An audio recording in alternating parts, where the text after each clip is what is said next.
धाकड़ खबर, बेखौफजुमा बेबाक अंदाज। धाकड़ खबर में आपका स्वागत है। मैं आपके साथ हूं अकरम रईस खान। 6 साल तक चली लंबी रस्साकसी के बाद चीन के राष्ट्रपति पिछले कई दिनों से अमेरिका में हैं। कल अमेरिका के राष्ट्रपति से उनकी कैलिफोर्निया में मुलाकात भी हो गई है। दोनों ने मतभेद ही रहने की बात कही है, संघर्ष ना बनने देने की कसम उठा ली है। लेकिन दूसरी ओर सैन फ्रांसिस्को के बाहर चीनी और अमेरिकी समर्थक आपस में भिड़ गए हैं, या ये कह सकते हैं कि अमेरिका के लोगों ने चीन के लोगों पर हमला कर दिया है, जहां पर एपेक सम्मेलन चल रहा है। वहीं तीसरी ओर यूएनएससी में रूस ने वोटिंग ही नहीं की फिलिस्तीन के मुद्दे पर, जबकि अभी तक देखा जा रहा था कि रूस लगातार डिमांड कर रहा था, अपनी संसद से प्रस्ताव पास कर रहा था जंगबंदी को लेकर, लेकिन कल उसने वोटिंग में हिस्सा नहीं लिया। तो क्या चीन के राष्ट्रपति वहां पे हैं इसलिए रूस ने वोटिंग में हिस्सा नहीं लिया? और इसके अलावा एक खबर यह भी सामने आई है कि चीन ने कहा है कि यूएनएससी नाम की जो ये कोई संस्था है जो 40 दिनों में कुछ नहीं कर पाई है जंग के दौरान, इसको लेकर अब सवाल उठने लगे हैं, इसका कोई वजूद बचा भी है कि नहीं बचा है। तो इन्हीं तमाम चीजों के आसपास अपनी बातचीत को रखने की कोशिश करेंगे। हमारे साथ स्काइप के जरिए फिर से एक बार जुड़ रहे हैं कृष्णकांत जी, यानी के जो रिटायर्ड ऑफिसर हैं भारतीय वायुसेना के, और अपनी बेबाकी और अपनी स्पष्टवादिता के लिए मशहूर हैं। लोक पक्ष अखबार में भी लिखते रहते हैं। हालांकि वो सबसे ज्यादा मुद्दा बनाते हैं पूंजीवाद को। उनका कहना है कि पूंजीवाद ही सबसे बड़े विवाद की जड़ है। खैर, शुरुआत करते हैं खबरों की। बहुत शुक्रिया सर वक्त देने के लिए। धन्यवाद मिस्टर अकरम, और अच्छा लग रहा है आपके साथ फिर सामने आके, और हमारी सोच को आपने बता ही दिया, तो हम आगे बढ़ते हैं सीधे सीधे।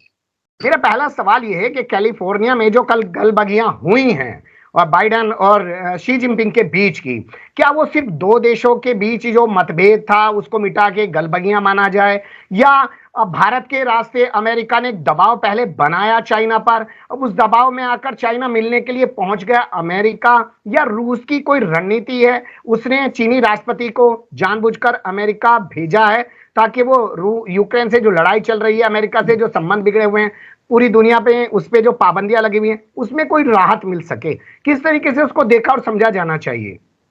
जहां तक आपने 3 देशों के सवाल उठाए, 4 देशों के, रूस और अमेरिका तो है ही है, साथ साथ चीन का इसमें जाना और भारत का ही होना, यह सबका मिला जुला है। शी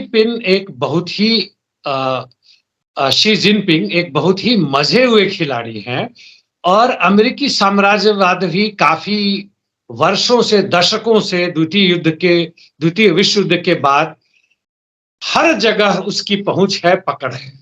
और यह जो दोनों की जो मुलाकात हुई है, केवल सीधे सीधे इस रूप में नहीं देखा जा सकता है कि रूस के कहने से ऐसा हो रहा है। ये आपको ज्ञात होगा, हमारे दर्शकों को पता होगा कि पुतिन तो नहीं गए हैं, लेकिन रूस के उप विदेश मंत्री जो वहां पे है, उन्होंने कहा है कि ये इन दोनों देशों के बीच जो वार्ता चल रही है, दोनों के बीच जो वार्ता चल रही है, यानी पुतिन और शी के बीच में, बाइडेन और शी के बीच में, उन मुद्दों को जो एपेक्स समिट से बाहर का है उसको वो फाइनल में नहीं आने देंगे, वो पूरी कोशिश करेंगे। यानी जहां रूस और चीन एक साथ है, वहीं इनके बीच भी मतभेद है, और अमेरिका इस चीज को करने में सक्षम हुआ कि उस मतभेद को चौड़ा करे, दरार करे। दूसरी तरफ जहां तक अमेरिका की बात है, आपने कहा कि मतभेदों को बरकरार रखते हुए बाइडेन से जब पूछा गया कि क्या शी एक तानाशाह है, तो उन्होंने खुलेआम शब्दों में कहा हाँ, वो एक तानाशाह है। और चीन की जहां है एक मजबूरी भी है, फॉर एग्जाम्पल आर्टिफिशियल इंटेलिजेंस पे जो दोनों के बीच में कॉन्ट्रैक्ट हुआ, ये दोनों के बातों से नहीं तो लंबे समय से चल रहा होगा, जिसपे इन्होंने हस्ताक्षर किए होंगे। वह बिलियन करोड़ का था, मतलब बिलियन डॉलर का था, कुछ 10 बिलियन ऐसे था, और 100 बिलियन होने की संभावना है 2030 तक। और दोनों के बीच में लड़ाई का वह एक आधार रहा है, जिसको ट्रंप ने लेकर संघर्ष आगे बढ़ाया था। और इसलिए दोनों की मजबूरी है कि दोनों मिलकर, जहां बांट कर खाने की बात है वहां पे दोनों मिले। लेकिन अमेरिकी अकड़ को चीन उसको दबाने में कमजोर है। चीन की भी मजबूरी एक जिसे कारण गया, जहां एक तरफ रशिया की स्टैंड है, चीन का भी है, और कुल मिलाकर देखें तो भारत की स्थिति पे इसे हम बाद में बात करेंगे, यदि समय आता है तो अभी रहने दे। लेकिन इस पूरे जियोपॉलिटिकल सिचुएशन में चीन की पूंजी का जहां दबदबा बढ़ रहा है, जिसपे अमेरिकी चिंता बढ़ रही है, वहां रूस भी इसको चाहता है कि इसको किस तरह से कंट्रोल करे, जो कि खुद युद्ध में फंसा है। जी, यानी कुल मिला के आसान से छोटे से अल्फाज में शब्दों में ये कहना कुछ गलत ना होगा कि अमेरिका कोई छोटी मोटी सी टेक्नोलॉजी चाइना को दे देगा और चाइना भी उससे अपना धंधा आगे बढ़ा लेगा। बिल्कुल, यह काफी हद तक सही आपने इसको सम अप किया है। और इसी के आधार पर चीन का जो शुरुआती दौर से देखिए, यही उसका रहा है कि अपने पूंजी को आगे बढ़ाते रहे और जिस मसले पर संभव हो सके अपनी देशवाद का झंडा भी बुलंद रखे। जी, चलिए, आपका कहने का मतलब है कि ये लोग तो धंधे के लिए मिले हैं, इसमें रूस और या दूसरी और चीजें जो हैं वो जोड़कर देखी जा सकती हैं। अब वो कितनी महत्वपूर्ण है और कितनी कारगर हैं, काम करेंगी उसके पीछे नहीं, ये आने वाला वक्त बताएगा। लेकिन पहले भारत को लेके ही बात करते हैं। अभी 2+2 यानी कि अमेरिका का विदेश मंत्री आया, अमेरिका का रक्षा मंत्री आया, हमारे विदेश मंत्री और हमारे रक्षा मंत्री से बात करके गया। तो जिनपिंग के आने से पहले अचानक जो ये मुलाकात हुई, इसको लेकर पहले से कोई हल्ला ही नहीं मच रहा था। वरना हम देखते हैं कि जब भी अमेरिका का कोई विदेश मंत्री, रक्षा मंत्री आया, हमारे यहाँ का मीडिया 10 दिन 15 मिनट पहले से हल्ला मचाना शुरू कर देता है। क्या वो जिनपिंग की जाने की वजह से मीटिंग की गई थी क्या? काफी हद तक संभव है। देखिए, जहां तक चीन और रूस का है, उनका अलग महत्व है अमेरिकी साम्राज्यवाद के आंखों में। भारत का अलग महत्व है। भारत आर्थिक रूप से उतना सशक्त नहीं है, मिलिट्री रूप से मैं कोई कमेंट नहीं करना चाहूंगा, लेकिन चीन के सामने हम कमजोर हैं, बस इतना ही कहना काफी होगा। और भारत का जो जियोग्राफिकल पोजीशन है, 3000 किलोमीटर से अधिक लंबा, चीन के साथ मिलता है और हिंद महासागर में और पूर्व और पश्चिम में भी इसका काफी बड़ा समुद्री तटीय इलाका है। इसलिए इसका सामरिक महत्व बहुत बढ़ जाता है, जिसको अमेरिका कहीं से भी उपेक्षा नहीं कर सकता है। आज के लिए भी, भविष्य के लिए, और हमने पीछे भी देखा है कि भारत का क्या महत्व है। और अभी जब भारत पूरी की तरह चीन के खिलाफ अमेरिका से अंदरूनी संबंध को कायम रखना चाहता है, इसकी न्यूट्रलिटी ऊपर से दिखावे के लिए कुछ और है, अंदर से कुछ और है। और वहां पे चाहे भारत के प्रधानमंत्री या जो भी विदेश मंत्री अमेरिका गए हो या वहां से ये लोग आए हो, वह अनायास नहीं है और केवल पाकिस्तान के खिलाफ नहीं है, बल्कि पूरा का पूरा इस लोकल सिचुएशन में जहां चीन आता है और चीन पर दबाव बढ़ाने के लिए, चीन की आर्थिक विकास को रोकने के लिए भारत का सहारा लिया जा रहा है। बिल्कुल सही आपने कहा कि भारत का सहारा लिया जाता है। अब जिनपिंग जा रहे हैं तो हो सकता है भारत की तरफ से कोई नाराजगी जताई जाए, उससे पहले ही अपनी 2+2 की मीटिंग करा दी गई। अब बात करते हैं एपेक जो सम्मेलन चल रहा है सैन फ्रांसिस्को में, वहां पर अमेरिका के लोगों पे आरोप लगा कि उन्होंने चीन के समर्थकों पर हमला कर दिया। क्या वो बाइडेन से जुड़े हुए लोग हैं या ट्रंप से जुड़े हुए वाले वो लोग हैं जिन्होंने, यानी कि ट्रंप ने चाइना से दुश्मनी शुरू की थी? ये ट्रंप बाइडेन वर्सेस तो हो ही सकता है। देखिए, एक छोटा सा चीज ये है कि ट्रंप जितना विरोध चीन का करते हैं उतना बाइडेन नहीं कर रहे हैं। दूसरी तरफ यदि हम रूस को इसमें लाएं तो ट्रंप जितना प्रो रशिया है, बाइडेन बिल्कुल नहीं है, वो लड़ रहे हैं। और चीन का यहां पर जाना, एक तरह से ये कहें कि वह ट्रंप के खिलाफ बाइडेन की घटती साख को बढ़ा रहे हैं, जो अगले वर्ष नवंबर या दिसंबर में चुनाव है। और इसलिए चीन के राष्ट्रपति का वहां जाना बाइडेन के लिए बहुत महत्वपूर्ण है। जहां बातों बातों में वो कह भी देते हैं कि ये स्मार्ट बंदे हैं और अच्छे इंसान हैं, और प्रश्न पूछने पर दूसरा भी बोल देते हैं। हालांकि बाइडेन का बात, चूंकि उनकी याददाश्त शक्ति बहुत कमजोर है, ऐसा लगता है, बुढ़ापे का असर है, उसको रहने दे। लेकिन बाइडेन की जो एडमिनिस्ट्रेशन है वह चीन को रशिया के मुकाबले ज्यादा तवज्जो देता है, और ट्रंप के साथ यह उल्टा है। और इसलिए दोनों खेमे के बीच में एक तरफ चीनी समर्थक या बाइडेन समर्थक और दूसरी तरफ, जैसा आपने कहा, ट्रंप समर्थक, उनकी लड़ाई। एक दूसरे एंगल से इसको देखें तो अमेरिकी जो दादागिरी है वो हमेशा दिखाना चाहता है, कुछ भी झुके, कुछ भी करे, कुछ भी बात को दिखाता है कि नहीं हम ही सही। जैसे वियतनाम के युद्ध का इतिहास वो फिर से बदल रहा है और वो बच्चों को यह पढ़ाता है कि हम वियतनाम में हम जीत गए थे। वह डेमोक्रेटिक या पॉलिटिकल रीजन से हम वहां विड्रॉ कर लिया। अफगानिस्तान में वैसे ही कुछ बोल रहा है। तो चीन के सामने जितना भी झुके, हालांकि चीन की मजबूरी है, एक आर्थिक कारण है, दूसरा ताइवान है। और इसीलिए आपने जैसा कहा शुरू में ही कि हम कितना भी मतभेद रखें, उसको जाहिर रखें, लेकिन उससे अलग रहें जहां कन्फ्लिक्ट हो जाए। और यहाँ एकमात्र इशारा ताइवान में है, और दूसरी तरफ अमेरिकी दबाव है चीन पे कि तुम कुछ भी करो, रूस के साथ तेल खरीदो, अपना कुछ करो, अस्त्र शस्त्र मत जाने देना। और इस अंदाज में देखिए तो यह छोटे मोटे जो इनके समर्थक उनके समर्थक आपस में लड़े हैं, बहुत महत्वपूर्ण है इसके सिवाय कि बाकी जनता को दिखाना है कि देखो क्या। बिल्कुल सही आपने कहा कि बाकी जनता को तो दिखा ही सकते हैं बाइडेन के, देखिए मैं तो संबंध सब देशों से बेहतर कर रहा हूं क्योंकि चाइना भी सुपर पावर है, और इस शब्द का इस्तेमाल भी किया है कि महाशक्तियों को आपस में लड़ना नहीं चाहिए। खैर अब चलते हैं यूएनएससी की तरफ। कल यूएनएससी में एक प्रस्ताव पास किया गया, फिलिस्तीन में फौरन जंगबंदी होनी चाहिए, वहां पर राहत सामग्री भेजने की तमाम व्यवस्था की जानी चाहिए, हमास के कब्जे में जो बंधक है उनको फौरन रिहा करवाना चाहिए। लेकिन जब उस पर वोटिंग की बारी आई, अमेरिका गायब, ब्रिटेन गायब, उनके गायब होने पे कोई ऐतराज भी नहीं है, लेकिन रूस गायब हो गया, और वो भी उस वक्त गायब हुआ जब वहां पर चीन के राष्ट्रपति यानी कि जो करीबी माने जाते हैं पुतिन के, वो मौजूद हैं अमेरिका में। तो ये ऐवे ही हो गया या कोई प्रयोग है इसके पीछे? देखिए, ऊपर से दिखावे के लिए इन्होंने कारण दिया। रूस और चीन ने बोला कि हम पूर्ण युद्ध विराम चाहते हैं, इसलिए हम इससे अलग हो रहे हैं। हालांकि ये बड़ा बचकाना कारण था। और दूसरी तरफ अमेरिका और यूके, इन लोगों ने बहिष्कार किया कह के कि आप लोगों ने हमास को आतंकवादी संगठन नहीं बनाया इसलिए करते, यह भी बचकाना था। और अभी की जो स्थिति है, खासकर कल भी हम लोगों ने बात की थी कि पूरे विश्व में जो जन समुदाय खड़ा हो रहा है इस युद्ध के खिलाफ, उसके कारण 4-5 दिन दिखावे के लिए इजराइल भी तैयार है कि भाई वो कर ले, और जो हमारे युद्धबंदी वहां पड़े उसको वापस कर लेते हैं और आपके जो लोग हैं बाहर निकल जाए। लेकिन अंदरूनी मामला बहुत ही पेचीदा लग रहा है। एक तरफ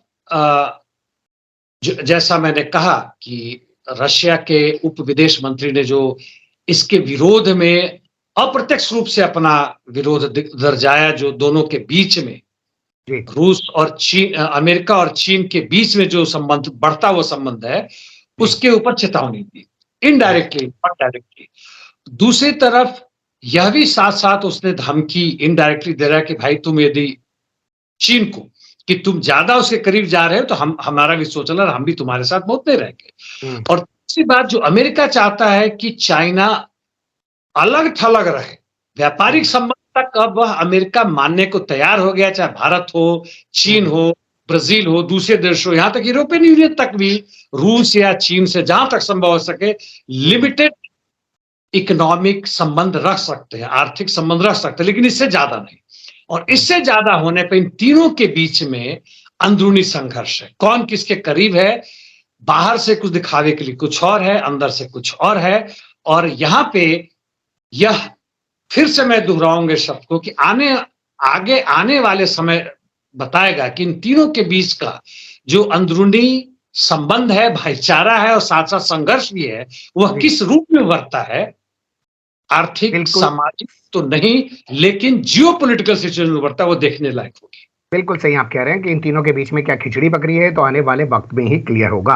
लेकिन जैसी उम्मीद जताई जा रही थी चाइना और रशिया से कि ये लोग वाकई में फलस्तीन के हक में कुछ जो है यूएन में कुछ करेंगे, उससे इस तरीके से गायब हो जाना, और उस रूस का गायब हो जाना जो हमास को अपने यहाँ मिलने के लिए बुला लेता है, साथ में ईरान के जो हैं उप विदेश मंत्री जो हैं वो भी पहुंच जाते हैं, अपनी संसद से वो प्रस्ताव भी पास करता है, इजराइल की वो निंदा भी करता है, अमेरिका पर सीधे आरोप लगाता है कि वो ही सब कुछ करवा रहा है फिलिस्तीन में जो कुछ करवा रहा है, फिर वो गायब हो जाना कुछ समझ में नहीं आ रहा है। जी हाँ, यह जरूर आश्चर्यजनक बात है। मैंने भी जब पढ़ा तो मुझे आश्चर्य हुआ कि हालांकि रूस ने संशोधन भी डाला था उसमें, पूर्ण युद्ध विराम के लिए नहीं माना गया। और यह आगे आने वाले बढ़ते हुए संघर्ष, इनका अंदरूनी जो मसला है, ऊपर से भले ही ना दिखे, युद्ध ना दिखे, उसका भी संकेत है, उसका द्योतक है कि एक तरफ जहां अमेरिका, इंग्लैंड उसका बाइकॉट करता है यूएन का। आपने हाल फिलहाल में देखा होगा, एक कारण जो समझ में आता है कि यूएन उसके जो सेक्रेटरी जनरल है, उन्होंने भी फिलिस्तीन में हो रहे नरसंहार की चर्चा की है, जिससे इजराइल भी नाराज था, अमेरिका नाराज था। अमेरिका और इजराइल यह समझते हैं कि यूएन उनके पॉकेट में है और तकरीबन है, लेकिन यहाँ पे जिस ढंग से बढ़ा उस ढंग से जो गुटरस है वहां के, सेक्रेटरी जनरल, उन्होंने तक नाराजगी दिला दी, तो उनको भी यह दिखाना जरूरी था और यूएन के बाकी मेंबर्स को भी दिखाना था कि तुम जरूरत से ज्यादा उछलोगे तो हम तुम्हारा जो इकोनॉमिक एड दे रहे थे और बाकी जो हम समर्थन कर रहे हैं हम नहीं करेंगे। दूसरी तरफ रूस और चीन, इनका आपसी मतभेद सामने भले ही ना हो, फिर इन दोनों की लंबी जो बातचीत चली दोनों के बीच में, रूस और चीन में, यूक्रेन के संघर्ष के पहले, यूक्रेन के संघर्ष के दौरान और काफी समय के बाद यह पुतिन को लगा कि चीन ने कहां तक समर्थन देने की बात की है, उससे आगे वो नहीं बढ़ेगा, युद्ध में वो तुम्हारा साथ नहीं देगा, उस नाराजगी के भी कारण। और चीन का यह भी सोचना कि भाई अमेरिका के कितने भी पक्ष में जाए, हम रूस से पूर्णतः अलग नहीं हो सकते, इस मजबूरी में उसने रशिया का यहां साथ दिया कि भाई हम भी इसमें मतदान नहीं देंगे। अब यहाँ पे एक सवाल आखिर में मैं ये उठाना चाहता हूँ, वोटिंग में भी हिस्सा लिया चीन ने और चीन ने ये भी कह दिया कि यूएनएससी नाम की जो ये संस्था है, ये काउंसिल जो है वो किसी काम की नहीं रह गई है, 40 दिन में कोई ठोस कदम नहीं उठा पाई है। तो क्या यूएन के अस्तित्व पर सवाल उठाकर चाइना, रशिया, ये तमाम लोग जो मिलकर एक अलग तरीके से डॉलर के मुकाबले एक अपना पैसा खड़ा करने की कोशिश कर रहे हैं, यूएन के मुकाबले अपना ब्रिक्स और ये तमाम इस तरीके से अलग एक नेटवर्क, अपना ग्रुप बनाने की जो कोशिशें लंबे समय से कर रहे हैं, क्या उसकी ओर ये इशारा जाता है? जहां तक यूएन और यूएनएससी की बात है, चीन तो काफी बाद में आया है, ताइवान के हटने के बाद। चीन का दोहरा चरित्र हमेशा रहा है, जहां वो यूएनएससी को कहता है कि यह संस्था अमेरिकी साम्राज्यवाद का एक हिस्सा है, थोड़ा इधर थोड़ा उधर, साथ साथ इसमें वो हमेशा इसमें रहा है और यूएनएससी में अपने वीटो पावर का इस्तेमाल करता रहा है, वह वीटो पावर के अगेंस्ट भी रहा है, उसने इसमें ऑफिशियल बयानबाजी भी की हुई है। और आज फिर से उसको दोहराना अपने आप में नया चीज उतना ही तक है कि वह फिर से बताना चाहता है दुनिया में अपनी पैठ, जहां पूंजी उसकी पहुंच रही है, उसके पीछे पीछे उसकी राजनीति पहुंच रही है, कि हम तुम्हारे साथ हैं। हालांकि अभी जो बाइडेन और शी के बीच में जो समझौता, उसमें एक यह भी है, और शी ने साफ साफ कहा है कि हम अपने आइडियोलॉजी यानी विचारों का निर्यात नहीं करते, यानी हम क्रांति को एक्सपोर्ट नहीं करते, यानी इससे अमेरिका को हमसे डरने की बात नहीं।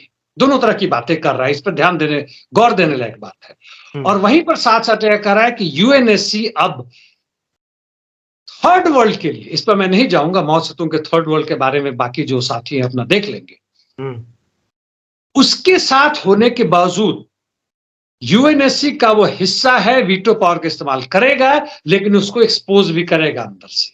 और जहां तक यूएस डॉलर की बात है, तो काफी समय से जो ब्रिक का भी पिछले 2 या 3 उनके सम्मेलन से खुलेआम वो है कि हम डायरेक्ट हम आदान प्रदान करें, यूएस डॉलर को किनारे करें, उस तरफ बढ़ रहे हैं। और वहां पर भी इसको दिखाने की, दर्जाने की कोशिश की है, जो आपने कहा है, बिल्कुल मैं आपसे इस विषय पर सहमत हूं। बहुत शुक्रिया, क्योंकि वर्ल्ड बैंक के मुकाबले ये लोग अपनी एक अलग से व्यवस्था बनाना चाहते हैं, क्योंकि अमेरिका और उसके तमाम जो अलाई हैं वो एक अपनी मोनोपोली पूरी दुनिया पे थोपे रखना चाहते हैं। उससे दुनिया निकलने की कोशिशें ज़रूर करती रहती है, लेकिन कितनी कामयाब हो पाती है, कितना इन अंग्रेजों से बच पाती है, तो आने वाला वक्त ही बताएगा। आपने वक्त दिया और बहुत कम शब्दों में बहुत अच्छी जानकारियाँ दी। फिर से एक बार बहुत शुक्रिया आपका। धन्यवाद मिस्टर अकरम, और मैं चाहूंगा कि हमारे दर्शक टिप्पणी जरूर दें। धन्यवाद।